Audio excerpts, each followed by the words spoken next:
Hey guys, happy Monday. So I wanted to come on here before the end of the day and give you my experiences with what I was using on one of a few things I'm working on. So some of y'all who don't know me, my name is Dodie Tuchet and I'm the artist with Lean Wild Designs, paint furniture, paint artist, painting furniture, and also a makeup artist as well, and an esthetician. And so today I'm going to be talking about using Wise Owl 1 hour enamel paint. So some people ask me about chalk paint, if I use chalk paint, and what do I use to paint with? So I use a few different things. It just depends on the situation. So everybody has their opinions of why they may use one or the other, but I will give you mine and just a general description of, hey Kino, of why I'm using this one specifically today. So I love using chalk paint for many different reasons. Number one, you can blend it. Number two, you can use it as a medium. You can make texture with it. You can shade and blend, and you can just do different things with it. Although some of my pieces that I do, some of my custom pieces that I do, and one of I'm working on today, it's it's the last one of 3 pieces that I've done. So it's the top of her table.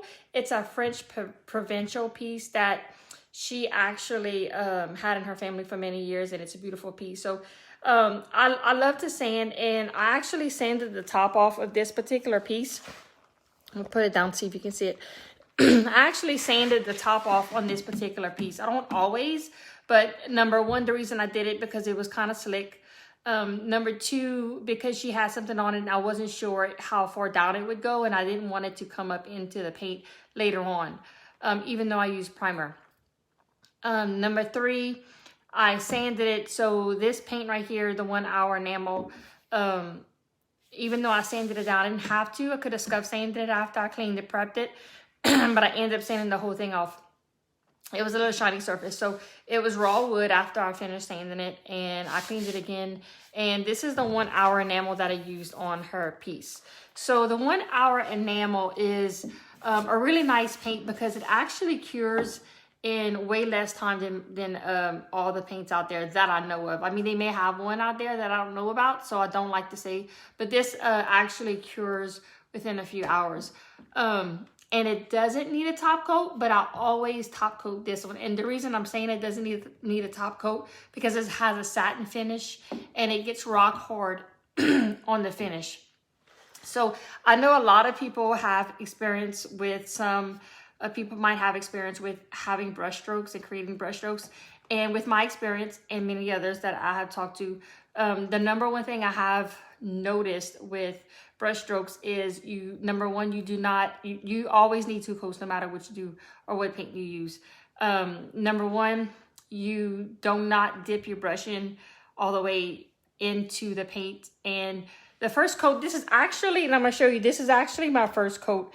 And a lot of people and a lot of us, what we do is we see us putting the paint on and we see streaks, and we either think we don't have enough paint on there, or it has brush strokes, and what it is, it's not dried. So when I put my first coat on here, I hardly put any paint at all. And I looked at it and you can almost see the wood through it. You can almost see the primer through it. Now it's been drying for probably 3 hours. And as you can see, this is just 1 coat and you can barely see the primer through it. Now I did a really, really thin coat. And because of this kind of paint, it's different from any other type of paint. So you don't play with it. You just brush it on and you let it be. You don't play with the paint. You let it level out. So I'm actually going to do a coat, and I'm going to try to do a coat while I'm on live with y'all. I have a hard time sometimes doing things while I'm talking, explaining. So I just kind of give you an example of how much paint to use. So this is about, probably too much, but this is about as much paint as I put on my brush. As you can see, it's not much at all. It dries really fast, so I usually start in the middle if I'm going this way. And I don't play with it too much. And if you see it streaking, don't freak out. Even after it's dried, it still has a little bit of a different color with it. Sorry about my face being here. But after it dries for about 2 hours, you'll notice it being really even, okay? So this is a really, really good paint for cabinets. It just cures in less time. It doesn't peel, and you prep the same way, of course, but you can actually use your cabinets a lot faster. You don't have to be so careful with them, and they have beautiful colors. And as you can see, it's a satin sheen to it. I don't know if y'all can tell. I tried to change the lighting on here so y'all can tell the difference on here. Wish I can show y'all better. Maybe I can come over here and show y'all. So, like I said, it doesn't need a top coat, but if it's a client's, a friend of mine that I'm doing a custom piece, I do usually put a top coat with it if it has high traffic areas, if it's our table, because I did her dining room table as well. And so I definitely sanded it down and primed it, cleaned it. I put a top coat after I did her coats of paint. So I barely have any brush on there, but that's okay, because you have a better chance of having a better coverage and using less paint. Actually having a better coverage when you use less paint on your brush, because you don't want streaks, and you don't want brush strokes.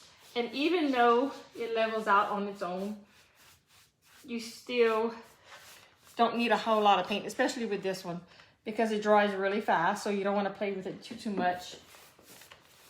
So it's a little different. Now, I will tell you, all the people that have contacted me, that have used the paint, that have never used it before, from, I don't even know where she was. She saw it on my website.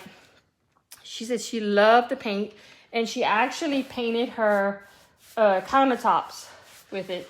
So if you have countertops that are Formica and you just want something different, you can definitely do like different looks with this paint.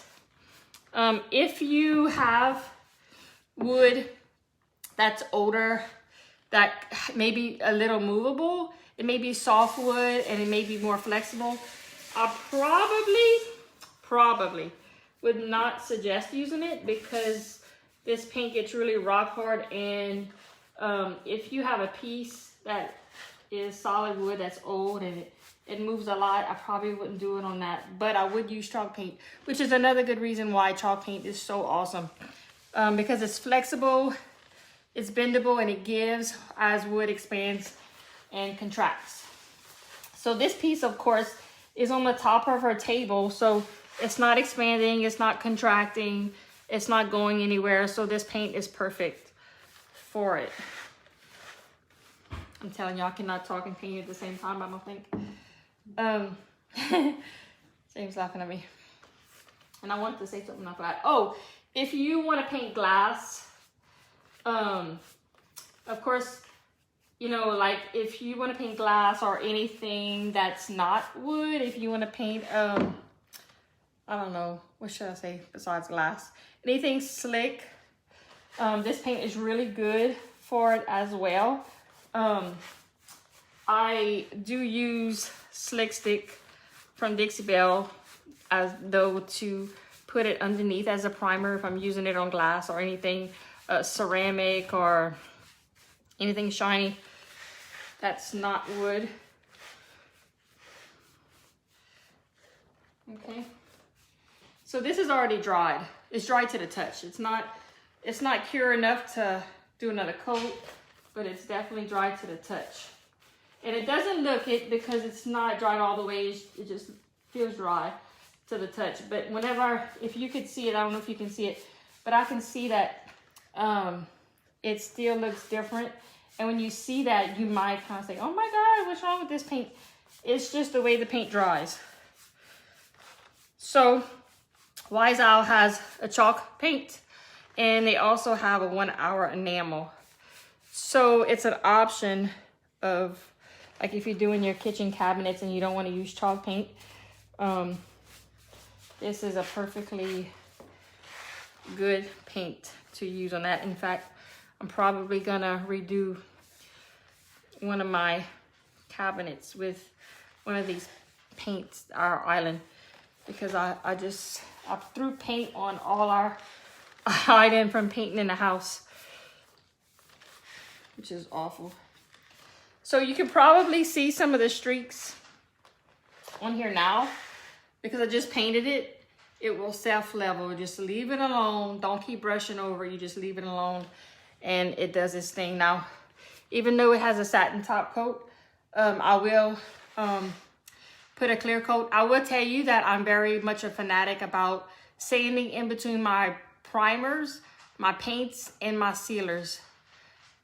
For me not to do that is very few and far between, but this paint, you really don't need to. If you put a really thin coat, you don't have to sand in between coats at all. I mean, you can pass your sander over and you don't feel like you're sanding on anything. It's so hard and so smooth. So that's another good thing about this paint. So if you have a table or a side table or a bedside table that you know you don't use a whole lot, or you may just open every once in a while, you don't necessarily have to put a sealer on it. So I'm gonna do the sides, and after this dries, I'm gonna look it over to make sure I don't need another coat, or there's spots I might have missed because the lighting, when I put this light on, if I do a video, I can't see it as good because of where I have to put the video. But if I wasn't doing a video, I'd be able to see a little bit better where I missed. And do another coat. Can y'all, I don't know if y'all can see this, guys, but if y'all can see it, or if y'all have any questions, please drop it in the comments about anything I'm talking about, because some of y'all probably don't even know what I'm talking about or what was the point of this. So please drop in the comments so I can better help y'all in anything that y'all want to know more about. Oh, and by the way, go on my YouTube channel, please, and subscribe. I want to start doing more videos. So if there's anything in particular that you want to know more about, I would be happy to make a video. But if y'all can go and subscribe, that really would be great. And I can give tips and different ideas and my experiences of what I've been having. So the reason I haven't done many videos is because even though I learn and I'm taking classes and I'm learning by experience too. So you know, you can learn all you want, but the experiences you have with yourself and the way you do things is so totally different. So that's what I'm learning right now. And yeah, so guys, I have a video of, it's a really short clip, like a 60-second video of a surf prep sander, because I love to sand. That's just one of the things I love to do. I love to sand. I sand almost all my pieces. And the reason being basically is because I want to have the option, because when I'm cleaning my pieces or prepping them, I still am not quite sure what exactly I'm going to do until I'm finished doing all that. Then it comes to me. So I like to have the option, if I want to, with more options available. So if my piece is sanded down to the wood, I have a little bit more option if I want to paint it, if I don't want to paint it, if I want to do different things with it, if I want to do more like a ceruse look. So that's another reason why I like to sand on my pieces. It's not necessary, but it is just something that I do just for, number one, for extra precaution. Number two, because I maybe not know exactly what I'm going to do. And I love the look of raw wood, and I like to use paint to bring it out sometimes. Also make sure you prime your pieces. Another reason why, I know some paints say you don't need to prime, you don't need to seal, but guys, I'm telling y'all, if you on wood and you have to scuff up your piece for the paint to grab, you have to make sure it's clean. You can clean it, you have to go back 2 or 3 times with a bucket of water and wipe it down. And you have to scuff just to grab onto the paint. And the reason I'm saying a priming is because too many people have told me over time that the paint turns different colors because you need to prime it. The tannins from the wood, you're not sure where the wood came from, you're not sure how much is dried out, and it bleeds not only from the stain but from the tree itself, and it's embedded inside that wood and you're not sure exactly where it came from when the piece was built. So it's very important that you prime your piece. If you ever do decide to, you know, paint or whatever. But I hope this helps. I hope this gives you good information if you are into painting cabinets, walls. Otherwise, Hal has wall paint as well. That's amazing. Anyway, y'all can drop me a line for any questions and anything else I might want to know. I would love to help y'all. A happy Monday. Thank you so much for watching. And go to my YouTube channel. I think it's Lee Wild Designs is how you pull it up. Or just my name, Dodely Tuchet. And subscribe. Thanks, guys. Bye.